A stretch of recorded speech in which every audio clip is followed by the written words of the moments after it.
Hi friends, welcome back to Jaya svantaillu అండి. ఈరోజు సేమియా కేసరి చేస్తున్నానండి. ఇదిగోండి, ఒక కప్పు సేమియా తీసుకున్నాం, అరకప్పు పంచదార, కొద్దిగా కిస్మిస్, జీడిపప్పు, యాలక్ పొడి ఒక అర స్పూన్ అండి, ఫుడ్ కలర్ చిన్నది 2 స్పూన్లు వేసామండి. కిస్మిస్ జీడిపప్పు వేపుకుందాం. కిస్మిస్ జీడిపప్పు వేపుకుంటున్నాం అండి.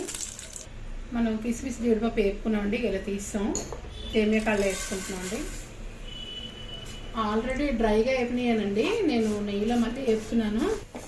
మనకి సేమియా అయిపోయిందండి. ఇంకో బౌల్లో మార్చేసుకుందాం. 2 కప్పులు నీళ్ళు వేస్తున్నామండి. మనం సేమియా కప్పు తీసుకున్నాం కదా, 2 కప్పులు నీళ్ళు వేస్తామండి. ఈ కప్పుతో మనకి నీళ్ళు మరిపోయండి. సేమియా వేస్తున్నాం, సిమ్లో పెట్టి మూత పెడుతున్నాం అండి. బాగా ఉడకాలి. మనకు ఉడిపోయిందండి.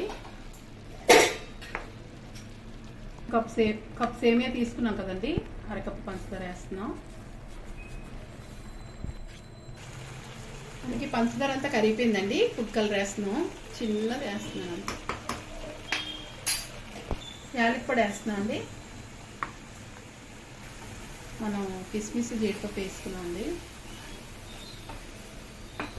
మనకి ఇలా పాపల టైప్లో వచ్చేయాలండి, అప్పుడు మనకి అయిపోయినట్టు. చూసారా, ఇంకా అయిపోయిందండి. స్టవ్ ఆపేస్తున్నాను. మన కేసరి రెడీ అయిపోయిందండి, సేమియా కేసరి. నచ్చితే కనుక లైక్ చేయండి, షేర్ చేయండి, సబ్స్క్రైబ్ చేయండి. ఎలా ఉందో కామెంట్స్ పెట్టండి. బాయ్ ఫ్రెండ్స్, నెక్స్ట్ వీడియో కలుద్దామండి.